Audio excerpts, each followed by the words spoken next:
Hello everyone, how are you doing? This is MD Tech here with another quick tutorial. In today's tutorial, I'm going to show you guys how to resolve the printer error code 0x000007d1.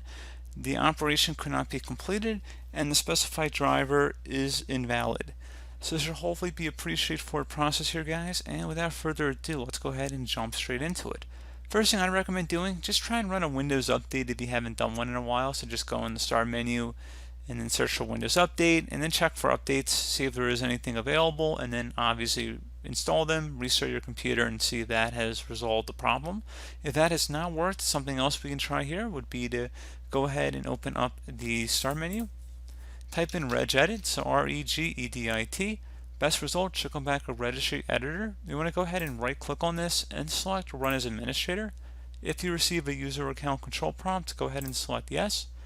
Now, before you proceed in the registry, I would highly suggest you create a backup of it. So if anything were to go wrong, you could easily restore it back. In order to create the backup, it's very simple. All you have to do is select the File tab and then Export.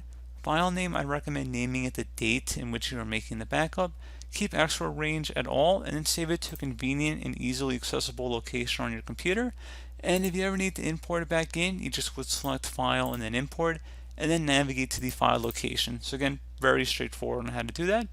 And now we're ready to begin. So we're going to start by double clicking on the HK local machine folder. Do the same thing now for the system folder. Locate current control set and double click on that one as well. Locate the control folder under here, double click on that.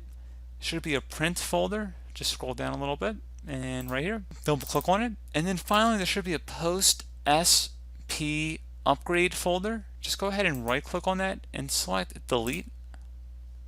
Select yes. Once you've done that, you can close out of here. Open up the start menu, type in CMD. Best result should come back with command prompt. Go ahead and right click on that and select Run as Administrator. If you receive a user account control prompt, go ahead and select yes. Now there's going to be two commands. I'll have them in the description of the video if you just want to copy and paste them into the command prompt. I'm going to just type them in. So the first one's going to be net, so NET, space stop, STOP, space spooler, SPOOLER, exactly how it appears on my screen. Hit enter on your keyboard. Give it a second here. It's currently stopping and it's just been stopped. Next command is going to be net space start, START, space spooler, SPOOLER. Hit enter on your keyboard. And then once you've done that, just close out of here. Would recommend power cycling your printer, meaning turn it on and then turn it back on again. So just do a complete power cycle and then see if that has hopefully been able to resolve your problem. So as always, thank you guys for watching this brief tutorial. I do hope I was able to help you out, and I do look forward to catching you all in the next tutorial. Goodbye.